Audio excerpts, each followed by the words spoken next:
जे का रंजले गांजले त्यांसी म्हणे जो आपुले.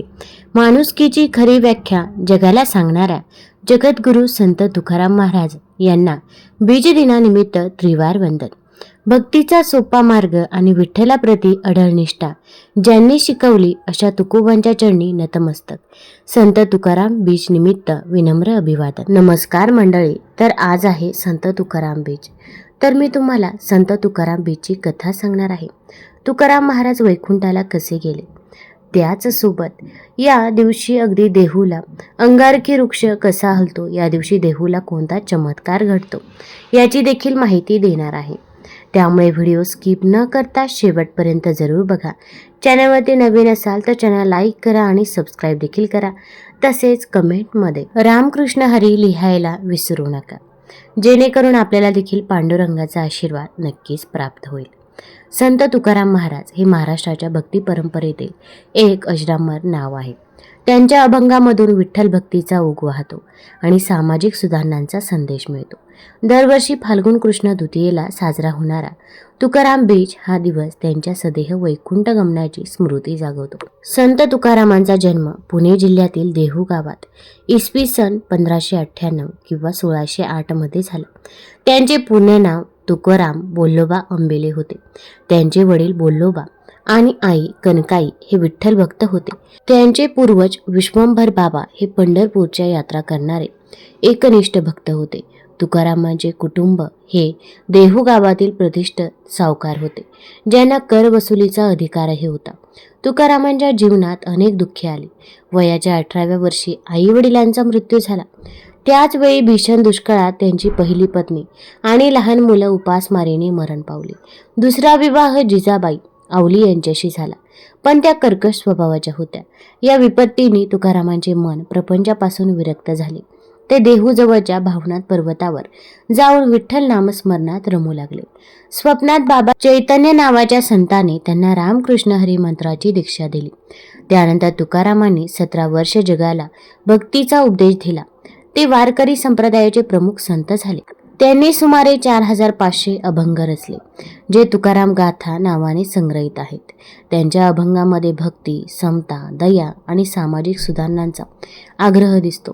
ते म्हणतात, अभंग म्हणजे विठोबाचं गाणं, भक्तीचे ते अमृताचे पान. तुकारामांनी जातीभेद, धार्मिक दांभिकता आणि सामाजिक अन्यायावर टीका केली. त्यांचा विरोध झाला, पण निंदकही त्यांचे भक्त झाले.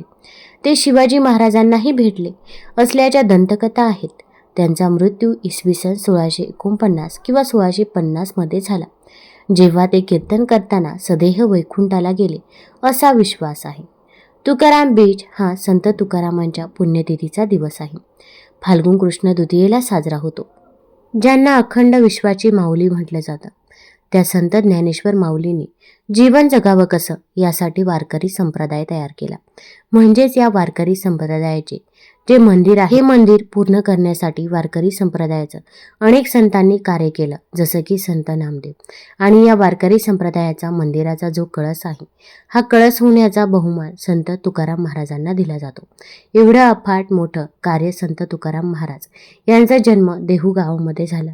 संत तुकाराम महाराज यांचा जन्म हा तसा 16व्या शतकातील, काही जण 17व्या शतकातील म्हणतात, परंतु संत तुकाराम महाराजांचा जन्म हा छत्रपती शिवरायांच्या स्वराज्यातला जन्मतो स्वराज्य होतं.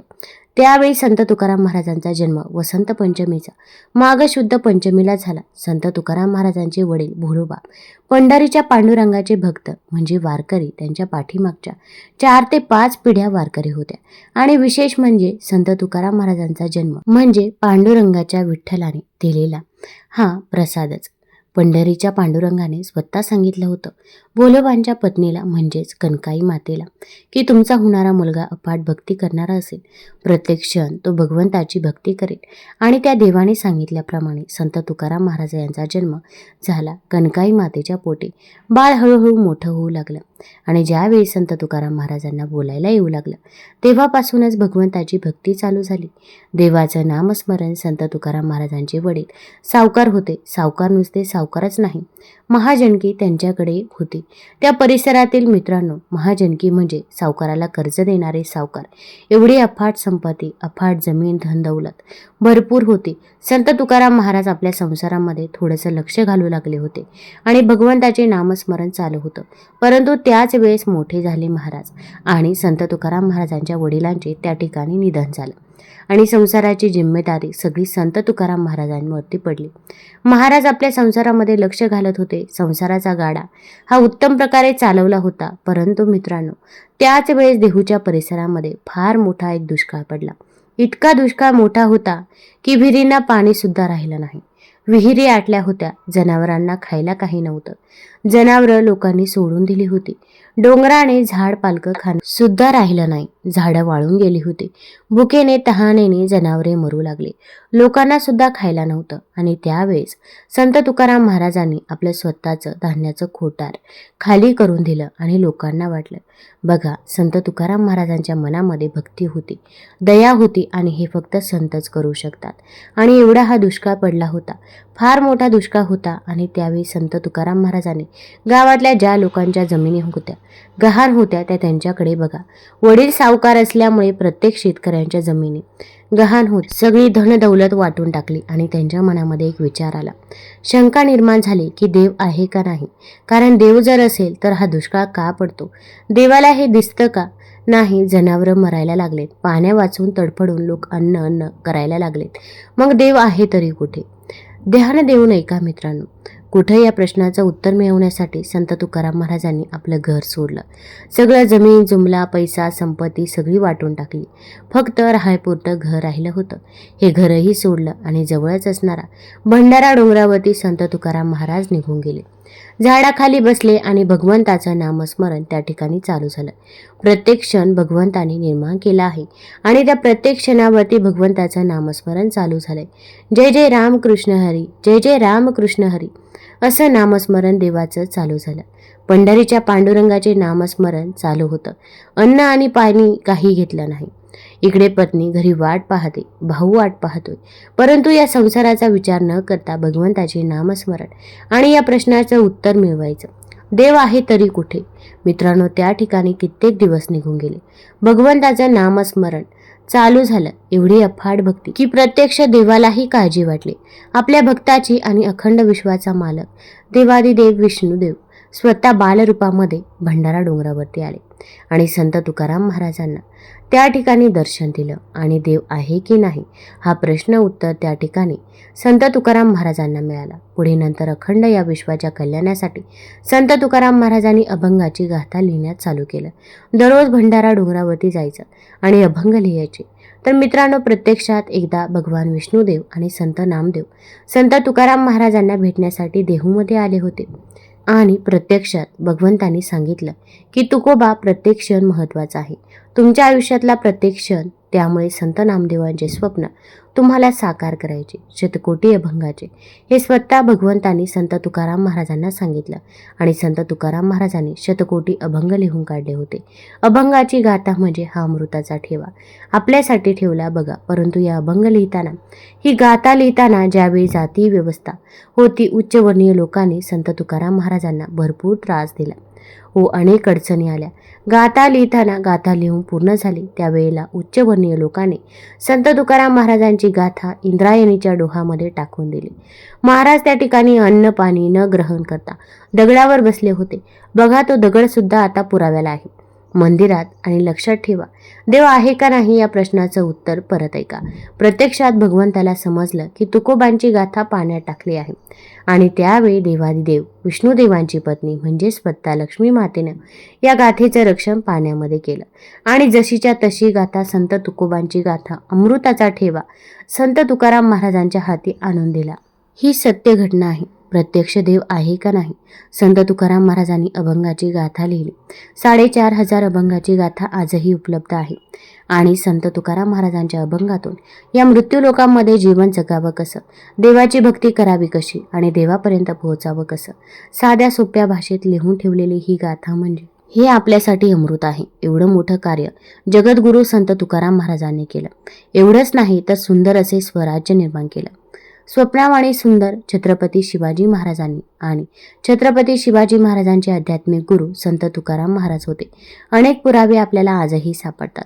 छत्रपती शिवाजी महाराज संत तुकाराम महाराजांच्या कीर्तनाला पुढे येऊन बसत होते. मांडी घालून जमिनीवरती संत तुकाराम महाराजांच्या मामाचं गाव, या मामाच्या गावामध्ये छत्रपती शिवाजी महाराज कीर्तनाला आलेत. संत तुकाराम महाराजांच्या म्हणजे छत्रपती शिवाजी महाराज ज्ञान घेण्यासाठी संत तुकाराम महाराजांकडे येत होते.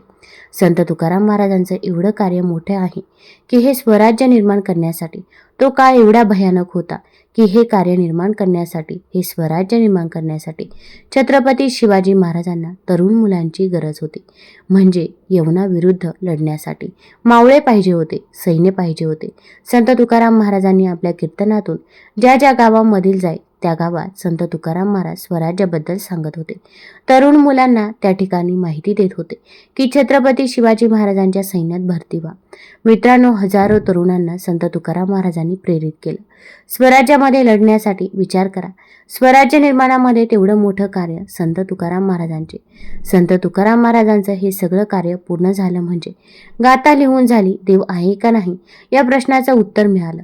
सगळं कार्य पूर्ण झालं आणि एके दिवशी संत तुकाराम महाराजांनी प्रत्यक्ष भगवंताला प्रार्थना केली की देवा, या पृथ्वी तलावर माझं कार्य संपलं रे बाबा. आता तू सांगितल्याप्रमाणे ही गाथा लिहून काढली आणि तुझं दर्शन मला झालं. देवा, आता मला या पृथ्वी तलावरती राहायचं नाही. देवा, मला तुझ्या घरी यायचं आहे. तुझ्या वैकुंठाला मला यायचं. अशी कळकळीची प्रार्थना संत तुकाराम महाराज करू लागले. ही प्रार्थना कुठे करू लागले तर देहूमध्ये जे नांदुरकीचं झाड आहे बघा. आता आपण तुकाराम भिजला जातो ना, तिथं त्या झाडाखाली संत तुकाराम महाराज डोळे झाकून बसलेले होते आणि भगवंताचं नामस्मरण चालू झालं होतं. अखंड नामस्मरण. अन्न नाही, पाणी नाही, काही नाही. आणि स्वतः अखंड विश्वाच्या मालकाने ही प्रार्थना त्या ठिकाणी ऐकली की आपले भक्त तुकोबा वाट पाहत आहे. अखंड विश्वाचा मालक गरुडाचे विमान घेऊन देहू या गावी आले. ही घटना, ही रहस्य फार ऐकण्यासारखी खरी कथा आहे. सगळी शिमग्याच्या अगोदर 2 दिवस भगवान स्वतः देहूमध्ये आलेत. स्वतः भगवंत गरुडाचं विमान घेऊन त्या ठिकाणी देहूमध्ये आले आणि ज्या ठिकाणी संत तुकाराम महाराज नांदुरकीच्या झाडाखाली बसले त्या ठिकाणी आले आणि स्वतः प्रत्यक्षात भगवान विष्णुदेव संत तुकाराम महाराजांना सदेह वैकुंठाला घेऊन गेले. आणि तोच दिवस म्हणजे तुकाराम बीज. पंढरपूरचा विठ्ठल हे तुकाराम महाराजांचे आराध्य दैवत आहे.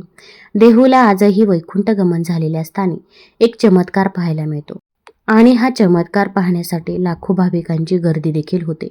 देहूला संत तुकाराम महाराजांनी जिथून वैकुंठ गमन केले त्या ठिकाणावरील नांदुरकी वृक्ष आजही तुकाराम बीजेला 12:02 म्हणजे ज्यावेळी संत तुकाराम महाराज ज्यावेळी वैकुंठाला गेले त्यावेळी प्रत्यक्ष हलतो. याची अनुभूती घेण्यासाठी अनेक वारकरी दरवर्षी देहूला गर्दी करतात. तुकारामांना वारकरी संप्रदाय जगद्गुरू म्हणून ओळखतात. देहूच नाही तर महाराष्ट्रात मोठ्या उत्साहाने तुकाराम बीज साजरे केले जाते. ज्ञानदैवे रचिला पाया, तुका झालासे कळस.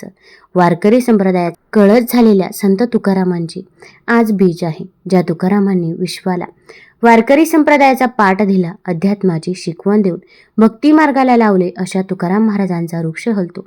संत तुकाराम महाराजांच्या अभंगातून अध्यात्माची शिकवण वारकरी संप्रदायाला दिली आहे. संत तुकाराम महाराजांनी आपल्या अभंगातून बुवाबाजी नष्ट करण्याचा आणि खऱ्या भक्ती मार्गाचा प्रसार करण्याचे काम केले. त्यांचे अध्यात्म अतिशय परखड होते. संत तुकाराम महाराजांनी संपूर्ण विश्वाला जप मंत्र म्हणजे जय जय राम कृष्ण हरी, जय जय राम कृष्ण हरी हा दिला. श्रीरामाने शरयू नदीत देह समर्पित केला, तर श्रीकृष्णाने पारध्याचा बाण लागल्यानंतर तोही सदेही अनंतात विलीन झाला. सदेह वातावरणात म्हणजेच पंचमहाभूतामध्ये गेलेले हे दोन्ही अवतार होते. परंतु मानव असूनही सदेह जाण्याचे म्हणजे वैकुंठ गमनाचे सामर्थ्य दर्शवणारे संत तुकाराम महाराज हे एकटेच होते, असे वारकरी संप्रदायात मानले जाते. नांदुरकी वृक्षाच्या त्या स्थानाला अनन्यसाधारण महत्त्व आहे. वैकुंठातील विष्णू ऊर्जा स्थळाला 12:02 स्पर्श करते. त्याच वेळी विष्णू तत्वात्मक प्रकट ऊर्जेचे भूमीवर अवतरण होते आणि त्यामुळे या ऊर्जेच्या स्पर्शाने वृक्षांची पाने हलताना दिसतात असं म्हटलं जातं. वृक्ष हलतो तेव्हा वातावरण स्तब्ध होते. नांदुरकी वृक्ष हलतो त्यावेळी भोवतीचे वातावरणही अगदी शांत झाल्यासारखे होते. यावेळी भोवतीचे वातावरणही स्तब्ध होते. जणू काही इतर पशुपक्षी झाडेही हा क्षण बघण्यासाठी आतुर झालेले असतात. ते आपल्याला सर्व हालचाली थांबून स्तब्ध झालेले असतात असे वाटते, असं वारकरी म्हणतात. आजही हे बघण्यासाठी तिथे प्रचंड गर्दी असते. संत तुकोबा महाराज सर्वांसह मोठ्या सोहळ्याने निघत. तुकोबा महाराजांचा वारीचा नेम कधी चुकला नाही, पण एकदा ते वारीच्या वेळेला आजारी पडले. तशाही स्थितीत ते वारीला निघाले, पण पाऊल उचलेना. वारीला अंत पडल्याचं दुःख श्री तुकोबांना अनिवार्य झालं. ते शोक करू लागले. वारीला जाण्याकरता आलेल्या वारकऱ्यांबरोबर त्यांनी एक 24 अभंगाचं पत्र देवाला दिलं. ते मुळातच गाथेमध्ये पहावे. प्रसंग फारच हृदयद्रावक आहे व अंतकरणाला पीळ पाहणारा आहे. नंतर वारकरी पंढरीहून वारी करून संत तुकाराम महाराजांच्या भेटीस आले. त्यांना भेटले त्यावेळी त्यांना ब्रह्मतेंगणे झाले. श्री तुकोबा वैकुंठाला जाईपर्यंत हा वारीचा सोहळा प्रतिवर्षी पार पाडत असे. ते कुताला गेले त्यावेळी त्यांची मुले लहान होती. तेव्हा पंढरीच्या वारीची परंपरा तुकोबांचे धाकटे बंधू कान्होबा यांनी चालू ठेवली. तुम्हाला जर ही माहिती आवडली असेल तर चॅनल लाईक करा, सबस्क्राईब करा आणि आपल्या मित्रपरिवारासोबत जरूर शेअर करा. धन्यवाद.